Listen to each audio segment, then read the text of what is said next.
Hello everyone, welcome to पढ़ लिया। हमने बात की थी इससे पहले फेज रिलेशनशिप और index properties of the soil के बारे में। इंडेक्स प्रॉपर्टीज क्या होता है, फेज रिलेशनशिप क्या होता है, सब कुछ हमने समझ लिया था। इंडेक्स प्रॉपर्टीज जो हमने पढ़ा था वो सॉइल की ऐसी प्रॉपर्टीज थी जिनको यूज करके हम सॉइल को क्लासिफाई करते थे। तो हमने इंडेक्स प्रॉपर्टीज तो पढ़ लिया। अब उन इंडेक्स प्रॉपर्टीज के बेस पे सॉइल का क्लासिफिकेशन किस तरीके से किया जाता है वो बात हम करेंगे इस चैप्टर में। That is the classification of soil. Soil का क्लासिफिकेशन किस तरीके से किया जाता है, जरा यहां पे देखिएगा। तो यहां पर जिस क्लासिफिकेशन के बारे में हम लोग बात करने वाले हैं that is actually known as Indian standard soil classification system. Indian standard soil classification system, soil classification. तो हम जिस बारे में बात करेंगे अब यहां पर that is Indian standard soil classification. क्योंकि इंडिया में जो क्लासिफिकेशन सिस्टम यूज किया जाता है वही पढ़ना है हमको, वही हमारे सिलेबस में भी है। तो जो क्लासिफिकेशन सिस्टम हमारे इंडिया में यूज किया जाता है that is Indian standard soil classification. अब सवाल यह है कि ये जो इंडियन स्टैंडर्ड सॉइल क्लासिफिकेशन है ये किस कंसेप्ट पे बेस्ड है। भाई ऐसे तो बहुत सारी प्रॉपर्टीज थी सॉइल की। हमने सॉइल का डेंसिटी इंडेक्स पढ़ा था, उसके बेस पर भी सॉइल को क्लासिफाई किया जा सकता है। हमने कंसिस्टेंसी लिमिट्स पढ़ा था, उसके बेस पर भी सॉइल को क्लासिफाई किया जा सकता है।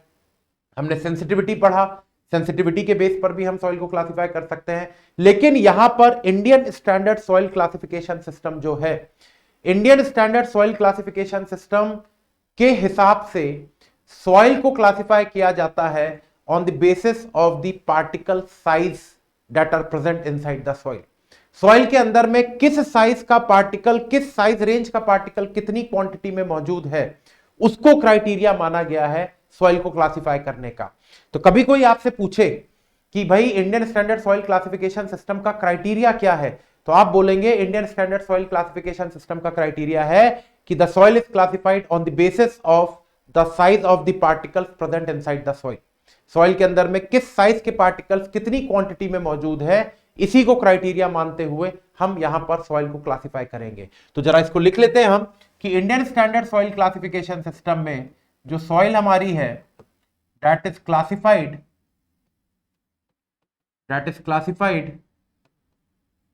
On the basis of particle size. जो हमारी सॉइल है उसको क्लासिफाई कैसे किया जाता है, on the basis of the particle size. Particle के साइज के हिसाब से हम हमारी सॉइल को यहां पर क्लासिफाई करने वाले हैं। कैसा रहेगा इसका क्लासिफिकेशन और क्या बातें हैं इसकी, जरा ध्यान से सुनते चलिएगा। पूरा थियोरेटिकल टॉपिक है, मतलब यहां पर कंसेप्ट कुछ भी नहीं होने वाला है। इंडियन स्टैंडर्ड कोड में जो लिखा हुआ है हम उसी कोडल प्रोविजंस को बात करेंगे। लेकिन हां, इसमें से न्यूमेरिकल्स जरूर पूछे जाते हैं आपके एग्जाम में। तो न्यूमेरिकल किस तरीके के होंगे, क्या होगा, वो तो बात की बात है। लेकिन अभी फिलहाल में हम समझते हैं कि सॉइल को क्लासिफाई करने का तरीका क्या होता है। तो हम बात करने वाले हैं इंडियन स्टैंडर्ड सॉइल क्लासिफिकेशन की, जो कि बेस्ड होगा on the basis of the particle size. Particle size पे बेस्ड होगा। तो जरा देखिएगा Indian standard soil classification system क्या कहता है। Indian standard soil classification system को मैं शॉर्ट में Indian standard soil classification ISSC लिख लेता हूं। इंडियन स्टैंडर्ड सॉइल क्लासिफिकेशन, बार बार इतना बड़ा नाम लिखने के बजाय हम, ये भी स्टैंडर्ड है। ISSC is the standard short form of Indian standard soil classification. तो आगे हम इसको ISSC के नाम से जानेंगे। तो ISSC that is Indian standard soil classification system क्या कहता है, जरा देखते हैं। तो as per Indian standard soil classification, as per Indian standard soil classification, हमारी जो सॉइल है वो सॉइल दो कैटेगरी में क्लासिफाई की जाती है। As per the Indian Standard Soil Classification, the soil is classified in two categories. पहली कैटेगरी होती है आपकी कोर्स ग्रेन्ड सॉइल और दूसरी कैटेगरी आपकी होती है फाइन ग्रेन्ड सॉइल। तो Indian standard soil classification system के हिसाब से आपकी सॉइल दो कैटेगरी में क्लासिफाई की जाएगी। The first one is known as the coarse grained soil and the second one is known as fine grained soil. अब सवाल उठता है कि ये कोर्स ग्रेन्ड सॉइल क्या है और ये फाइन ग्रेन्ड सॉइल क्या होता है।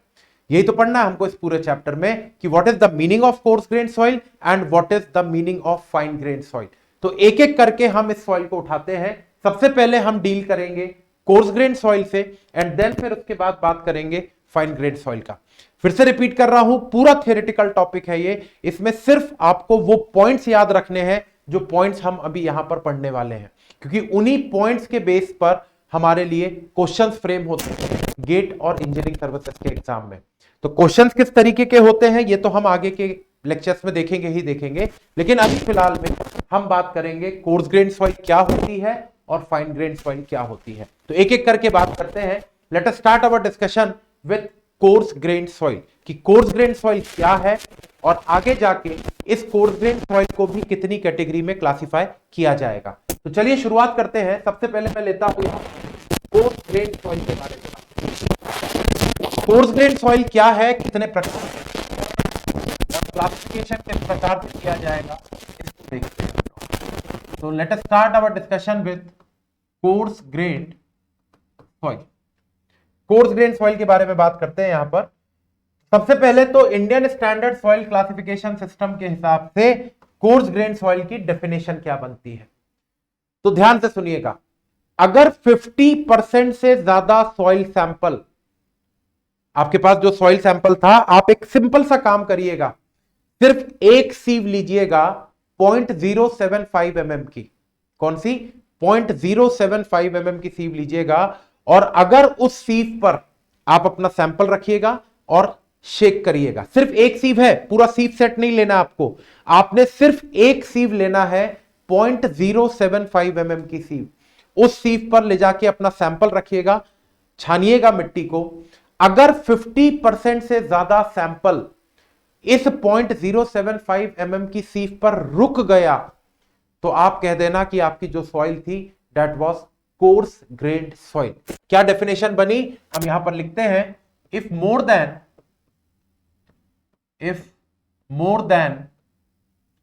50% of the soil sample, 50% of soil sample retain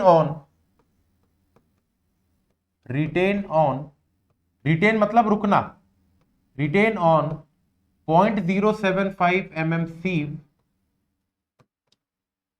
then soil is coarse grained soil, coarse grained soil। अगर मेरे सैंपल का 50% से ज्यादा हिस्सा 0.075 mm की सीव पर रुक जाता है तो मैं मेरी सॉइल को कोर्स ग्रेन्ड सॉइल कह दूंगा। I hope this must be clear to everyone कि कोर्स ग्रेन्ड सॉइल क्या होता है। तो सिंपल सी डेफिनेशन है, आपको अगर पता करना है कि आपके पास जो सैंपल है वो कोर्स ग्रेन्ड सॉइल का है या फिर फाइन ग्रेन्ड सॉइल का है, तो आप सिर्फ एक काम करेंगे, उस सैंपल को उठा के 0.075 mm की सीव पर रखेंगे, शेक करेंगे, और अगर 50% से ज्यादा सैंपल 0.075 mm की सीव पर रुक जाता है तो आप बोलेंगे आपकी सॉइल कोर्स ग्रेन्ड सॉइल है। ये हुई basic definition of course grained soil. यहां तक की बात आई होप सबको क्लियर हो गया होगा। अब इसके आगे बढ़ते हैं और इसी कोर्स ग्रेन्ड सॉइल को फर्दर क्लासिफाई करेंगे अब हम दो कैटेगरी में। तो हमारी जो कोर्स ग्रेन्ड सॉइल है अब वो क्लासिफाई होगी दो कैटेगरी में। पहली कैटेगरी कहलाएगी ग्रेवल और दूसरी कैटेगरी कहलाएगी सैंड। तो कोर्स ग्रेन्ड सॉइल जो हमारी है, सेकंड बात करते हैं, जो हमारी कोर्स ग्रेन्ड सॉइल है, course grained soil is divided in, या क्लासिफाइड एज कर सकते हैं, इज क्लासिफाइड एज, पहला ग्रेवल्स, ग्रेवल का स्टैंडर्ड नोटेशन होता है capital G, and second sand, इसका स्टैंडर्ड नोटेशन है कैपिटल एस। तो हमारी जो कोर्स ग्रेन सॉइल है, ये कोर्स ग्रेन सॉइल दो कैटेगरी में होती है, या तो हमारी कोर्स ग्रेन सॉइल ग्रेवल के नाम से जानी जाएगी या फिर वो जाना जाएगा सैंड के नाम से। अब सवाल उठता है कि भाई ये तो हमको पता चल गया कि हमारी सॉइल कोर्स ग्रेन सॉइल है, अब जो सॉइल कोर्स ग्रेन है वो एक्चुअल में ग्रेवल है या फिर सैंड है, ये कैसे पता करेंगे? तो ग्रेवल और सैंड को पता करने का क्राइटेरिया क्या है, जरा देखते हैं हम लोग। तो सबसे पहली बात हुई कि हमने सॉइल को क्लासिफाई कर लिया कोर्स ग्रेन सॉइल में। कैसे? अगर आपकी सॉइल का 50% से ज्यादा सैंपल 0.075 mm की सीफ पर रुक जाता है तो आप बोलेंगे आपकी सॉइल कोर्स ग्रेन सॉइल है। अब सॉइल कोर्स ग्रेन हो चुकी है, उसके बाद अब मैं उस कोर्स ग्रेन सॉइल को क्लासिफाई कर रहा हूं या तो ग्रेवल के रूप में या फिर सैंड के रूप में। तो ग्रेवल और सैंड किस तरीके से क्लासिफाई होता है जरा देखिएगा। अगर मैं बात करूं ग्रेवल्स की, अगर मैं बात करता हूं ग्रेवल्स की, तो ग्रेवल के लिए आप बोलोगे आपकी जो सॉइल 0.075 mm पे रुकी थी ना, उस मिट्टी को उठा के 4.75 mm की सीफ पर रख देना। जो मिट्टी 0.075 mm की सीफ पर रुकी थी उस मिट्टी को ले जाके 4.75 mm की सीफ पर रख देना। अगर 50% से ज्यादा सैंपल 4.75 mm की सीफ पर रुक जाता है तो आप उस मिट्टी को ग्रेवल का नाम दे दोगे। If more than 50% of the coarse fraction retained on 4.75 mm sieve, then the soil will be known as gravel. क्या हुआ कि if more than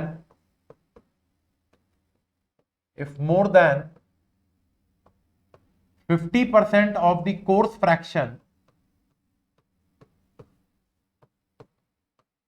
retain on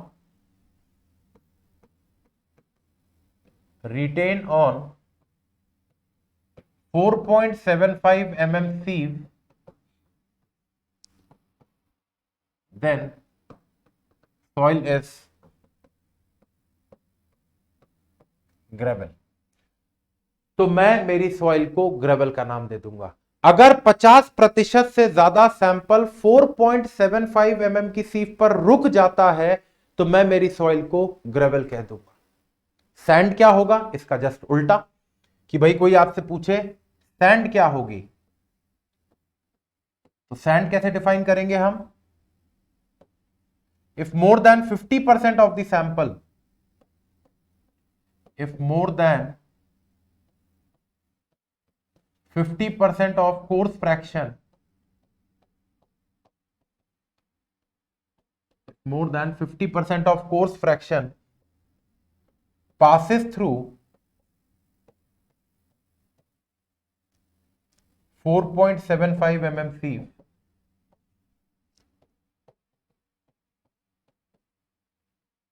then soil is sand. तो आपकी ये सॉइल सैंड कहलाएगी। सिंपल थ्योरेटिकल चीजें हैं, लेकिन ये सारी चीजें आपको याद रखनी क्योंकि न्यूमेरिकल्स बनते हैं इसमें से, है पूरा थ्योरेटिकल, कोई फॉर्मूला नहीं है, कोई कंसेप्ट नहीं है, सिर्फ हम तो वो बातें लिख रहे हैं जो आईएस इंडियन स्टैंडर्ड कोड में लिखी हुई है। लेकिन इन सारी बातों से रिलेटेड कई बार न्यूमेरिकल्स गेट में पूछे जाते हैं, तो न्यूमेरिकल्स तो जो रहेंगे वो हम डिस्कस करेंगे ही करेंगे, लेकिन उससे पहले आपको ये सारी बातें एकदम ध्यान से समझनी है। तो शुरुआत हमारी हुई कि Indian standard soil classification system के हिसाब से हमारी सॉइल दो कैटेगरी में क्लासिफाई होती है, या तो कोर्स ग्रेन सॉइल या फिर fine grain soil. Coarse grain soil का मतलब हुआ अगर 50% से ज्यादा सैंपल 0.075 mm की सीफ पर रुक जाता है तो आप बोलोगे आपकी सॉइल कोर्स ग्रेन सॉइल है। अब कोर्स ग्रेन सॉइल दो कैटेगरी में क्लासिफाई होगी, ग्रेवल और सैंड में। जो मिट्टी 0.075 mm पर रुकी थी उस मिट्टी को ले जाके आपने 4.75 mm की सीफ पर रखा, और अगर 50% से ज्यादा सैंपल 4.75 mm की सीफ पर रुक गया तो आप उस मिट्टी को ग्रेवल का नाम दे दोगे, और अगर 50% से ज्यादा सैंपल 4.75 mm की सीफ से पास कर गया तो आप उसको सैंड का नाम दे दोगे। आई होप यहां तक की बात एकदम क्लियर हो गई होगी। अब आपकी सॉइल या तो ग्रेवल है या तो सैंड है, ये तो हमको पता चल गया। अब चाहे ग्रेवल रही हो चाहे सैंड रही हो, चाहे ग्रेवल चाहे सैंड, मैं ग्रेवल और सैंड को फर्दर क्लासिफाई करूंगा 4 कैटेगरी में। तो gravel and sand are further classified in 4 different categories. कौन कौन सी, जरा देखिएगा। चाहे ग्रेवल रहा हो या फिर सैंड रही हो, चाहे ग्रेवल चाहे सैंड, ग्रेवल और सैंड फर्दर क्लासिफाई किए जाएंगे 4 कैटेगरी में। वो 4 कैटेगरी कहलाती है। पहली category is known as W, second is known as P, third is known as C and fourth is known as M। W, P, C and M। W होता है आपका वेल ग्रेडेड, P होता है poorly graded, C मतलब clay और M मतलब होता है सिल्टी। W का मतलब वेल ग्रेडेड, P का मतलब पुअरली ग्रेडेड, C का मतलब क्लेई और M का मतलब होता है silty. What is the meaning of well graded, what is the meaning of poorly graded, clayey क्या होता है और सिल्टी क्या होता है? याद रखिए ये क्लासिफिकेशन ग्रेवल और सैंड का हो रहा है। ग्रेवल और सैंड क्लासिफाई हो रहा है W में, P में, C में या M में। W का मतलब है वेल ग्रेडेड, कैसे पता करेंगे मैं बताऊंगा। P का मतलब होता है पुअरली ग्रेडेड, कैसे पता करेंगे डिस्कस कर लेंगे हम। C का मतलब क्लेई और M का मतलब होता है सिल्टी। तो अब जरा कॉम्बिनेशन बनाते हैं। ये वेल ग्रेडेड कैसे पता करेंगे, पुअरली ग्रेडेड कैसे पता करेंगे, ये तो मैं आपको बताऊंगा ही बताऊंगा, डिटेल में डिस्कस करेंगे इस बारे में। लेकिन ये G और S के ये जो 4 नाम आपको दिख रहे हैं, ये कैसे पता किए जाते हैं, जरा कॉम्बिनेशन देखिएगा। ग्रेवल के साथ मैंने लिखा W, ग्रेवल के साथ लिखा P, ग्रेवल के साथ लिखा C, ग्रेवल के साथ लिखा M, यही तो नाम बनेंगे। उसी प्रकार से सैंड के साथ लिखा W, सैंड के साथ लिखा P, सैंड के साथ लिखा C, सैंड के साथ लिखा M। क्या क्या नाम बने जरा देखिएगा। GW मैं इसको नाम दूंगा वेल ग्रेडेड ग्रेवल का, GW मतलब वेल ग्रेडेड ग्रेवल, GP मतलब पुअरली ग्रेडेड ग्रेवल, GP का मतलब होगा poorly graded gravel, GC clayey gravel और GM सिल्टी ग्रेवल। GM बनेगा आपका सिल्टी ग्रेवल। कोडल प्रोविजन कुछ इस तरीके से है कि जो शब्द बाद में लिखा है उसको नाम लेने में पहले बोलना पड़ेगा। जैसे GW तो ग्रेवल वेल ग्रेडेड नहीं बोलोगे आप, पहले W को लिखोगे वेल ग्रेडेड और फिर G मतलब ग्रेवल, GP पहले P को लिखोगे पुअरली ग्रेडेड और फिर ग्रेवल, GC पहले क्लेई लिखोगे फिर ग्रेवल, GM पहले सिल्टी लिखोगे फिर ग्रेवल। ठीक उसी प्रकार ये बनेगा आपका वेल ग्रेडेड सैंड, ये बनेगा आपका पुअरली ग्रेडेड सैंड, ये बनेगी आपकी क्लेई सैंड और ये बनेगी आपकी सिल्टी सैंड। SW मतलब वेल ग्रेडेड सैंड, SP मतलब पुअरली ग्रेडेड सैंड, SC मतलब क्लेई सैंड और SM मतलब सिल्टी सैंड। ये 4 कैटेगरी सैंड की बनी और ये 4 कैटेगरी बनी मेरे पास ग्रेवल्स की। तो टोटल 8 कैटेगरी की कोर्स ग्रेन सॉइल मेरे पास होती है। GW, GP, GC, GM, SW, SP, SC, SM। अब सवाल उठता है कि चलो भाई हमको ये तो समझ में आ गया कि मेरी सॉइल ग्रेवल थी या फिर सैंड थी, लेकिन ग्रेवल और सैंड में से ये सॉइल अगर ग्रेवल थी तो ग्रेवल में ये GW थी, GP थी, GC थी या GM थी, या फिर अगर ये सैंड थी तो सैंड में ये SW थी, SP थी, SC थी या SM थी। ये मुझे पता करना रहेगा। अब यही मेरे लिए सबसे इंपॉर्टेंट टास्क रह जाएगा अब कि I have to identify whether the soil, if it was gravel तो ग्रेवल में वो इन चार में से कौन सी है, या अगर मेरी सॉइल सैंड थी तो सैंड में वो इन चार में से कौन सी है। तो ये पता करने का क्या तरीका है, बहुत ध्यान से सुनना पड़ेगा आपको इसको, क्योंकि इसमें बहुत सारी छोटी छोटी छोटी छोटी छोटी बातें होंगी। किस तरीके से हम ये W, P, C और M की बात करते हैं, ये बात मैं आपके साथ करूंगा अगले लेक्चर में, क्योंकि एक बहुत बड़ा सा चीज, बहुत सारे कंसेप्ट यहां पर यूज होंगे। W क्या होता है, P क्या होता है, C क्या होता है और M क्या होता है, इनके बारे में एकदम ध्यान से सुनिएगा अगले लेक्चर में। Thank you.